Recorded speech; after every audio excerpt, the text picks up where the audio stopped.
Hey guys, so the miracle I'm going to speak about today is with Saint Ephraim. If you look at video number 7 below, I had another video of this saint. He's a very, very miraculous saint. And I've got countless miracles of him, which I will be making more videos in the future. So this is Saint Ephraim here. And in video number 7, I do speak a bit more about his history. Now, before I get started, I just want to say that for anyone out there, no pressure whatsoever. We still have the charity for the churches that we're building in Kenya. So if anyone wishes to participate, the GoFundMe link is below. Feel free, open your heart and give a donation for our beautiful brothers and sisters in Kenya. So now getting back to the miracle.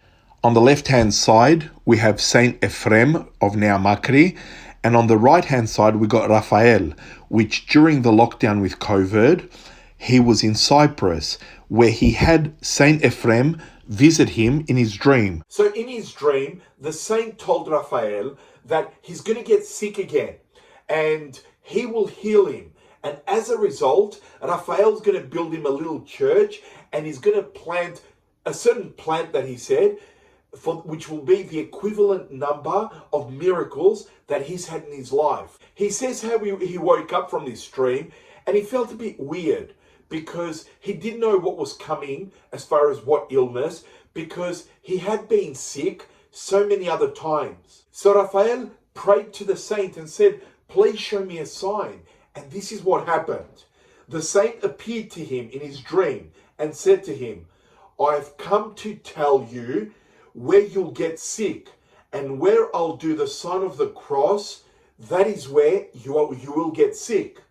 He approached him and he did the sign of the cross on his liver. So when he woke up, his family actually told him that they heard him sleep talking and he was saying the words saint, he was saying the words cross.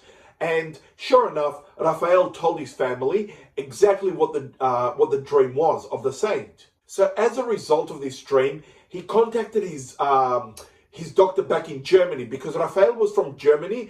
And as I said, he was visiting Cyprus. He was holidaying. So he contacted him and said, look, I'm not feeling well.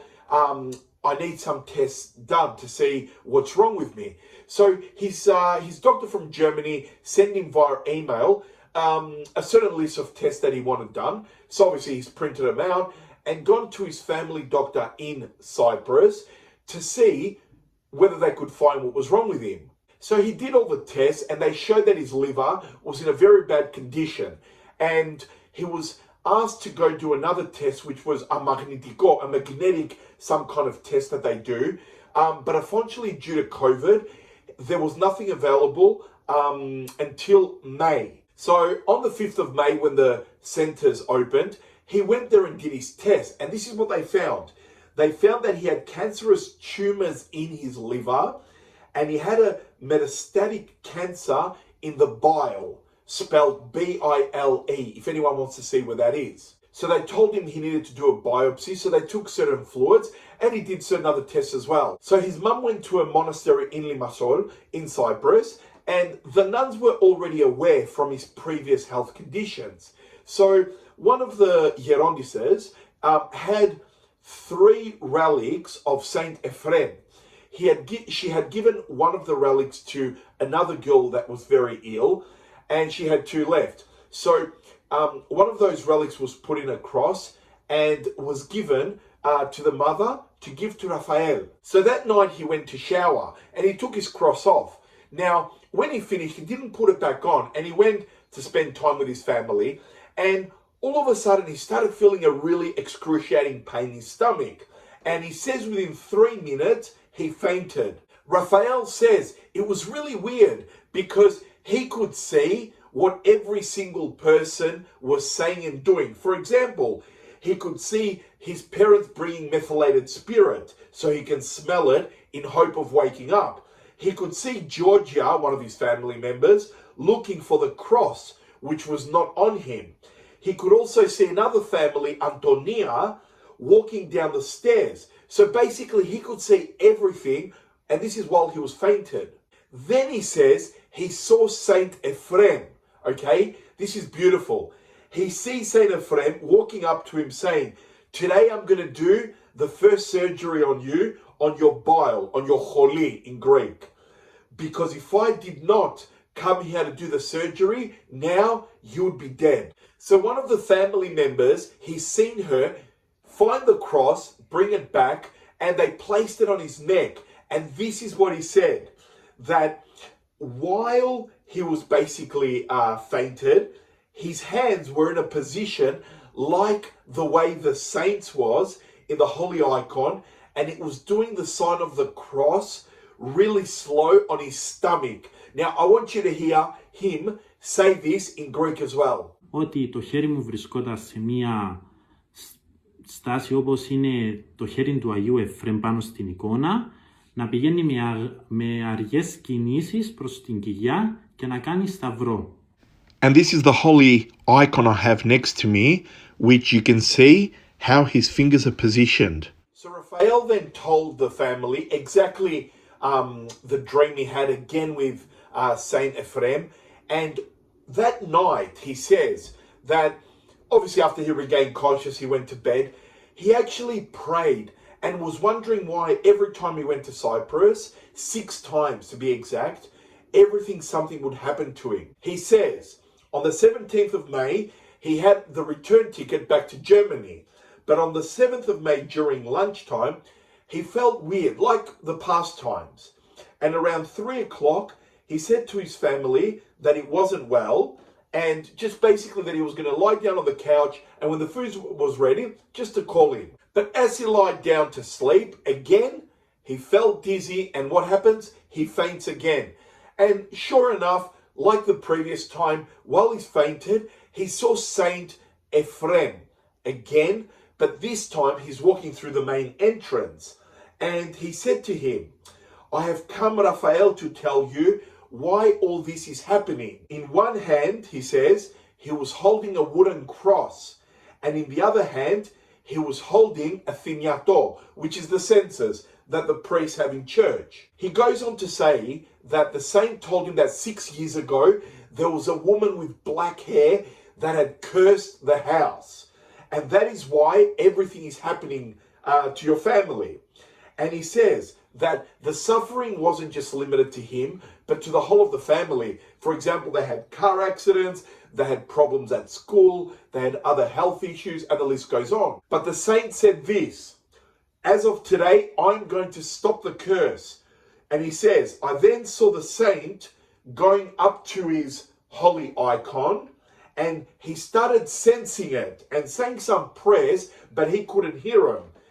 And that as of today, what that woman did no longer has power in this house, and that the curse is all over. It no longer exists. So again, when he wakes up, his family told him he was sleepwalking, that he mentioned the word saint, holy icon, and that is when Raphael told him that the saint again had appeared and what he had told him. He says how the whole family burst out in tears and were thanking the saint that he actually stopped this curse from continuing. So his holiday was over, and on the 17th of May, they left Cyprus to go to Germany.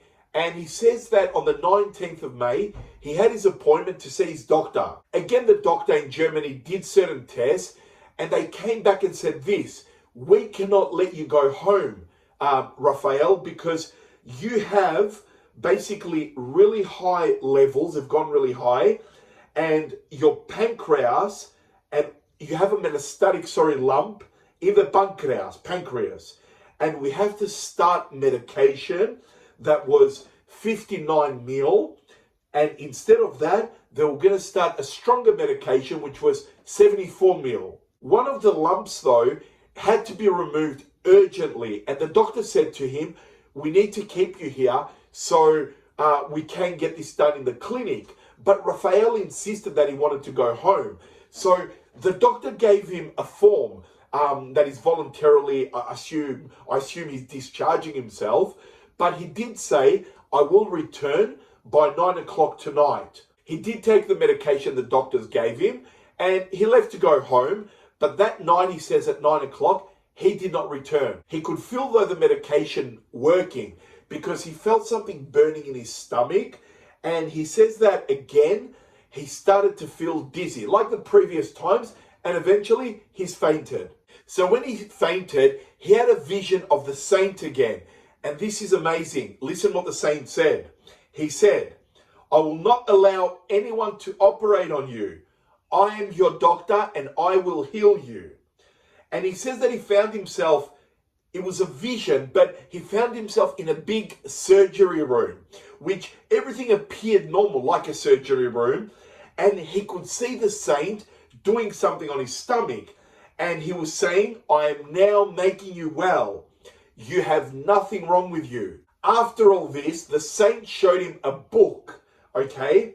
And a holy icon was in the middle of a little church that wrote, the child of the saint, and under that there were 6 miracles.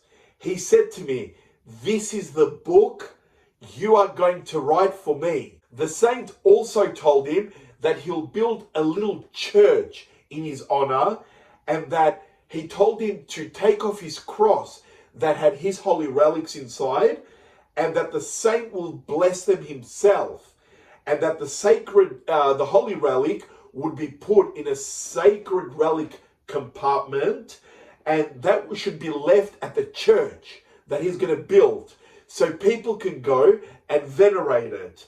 And whoever acknowledges him and basically prays to him, he too will be healed. When he regained conscience, his family member Georgia asked him if he's okay. And he said that he was cold, okay? But in the first 2 or 3 minutes, he said that he was still thinking that he was in that surgery room, okay? And he said that when he completely regained conscience, he told her what happened. And then as they lifted up his top, guess what happened? Okay? There were 6 crosses on his stomach. And I am going to play exactly the footage of him saying it, just so you can hear it in Greek as well. Πάνω στην κοιλιά μου υπήρχαν 6 σταυροί. Όσα τα θαύματα που έχω ζήσει, δεν ξέρω πώς να σας το περιγράψω, υπήρχαν 6 ολόκληροι σταυροί. So after this happened, he says that he started to feel better, okay? And he called up his doctor and he told him, I'm not coming back into the clinic. I do not need the surgery. I have been healed by the saint. Now, his doctor was Israeli Orthodox and he understood because he knows all about miracles, saints, and so on. But then he says, I could hear the doctor trying to explain it to the other doctors that were obviously not Orthodox and not faithful, and they didn't understand miracles, saints, and so on. And he was trying to explain it in a certain way. So that is a beautiful miracle that happened with Saint Ephraim. And just to say, I have got so many more miracles because this saint said that he will continue to do miracles until the second coming. He just keeps talking about miracles that he will be doing. So let's all pray to Saint Ephraim, which is the saints. They are our friends in heaven. We take example of their life and how they lived so we can be better Christians, okay? We have the fullness of the faith as Orthodox, so let's continue strong in Orthodoxy without scandalizing or changing anything that the church has taught us, and let's live the best we can a Christian life. I too, I'm an unworthy sinner. Actually, I've got my confession tomorrow, so I'm the first one to put my hand up and say that, you know, I'm in need of the Lord's mercy because I am a sinner. So let's all do our holy confession and strive for repentance. Thank you all. God bless you all. And my love to you and your families. Take care.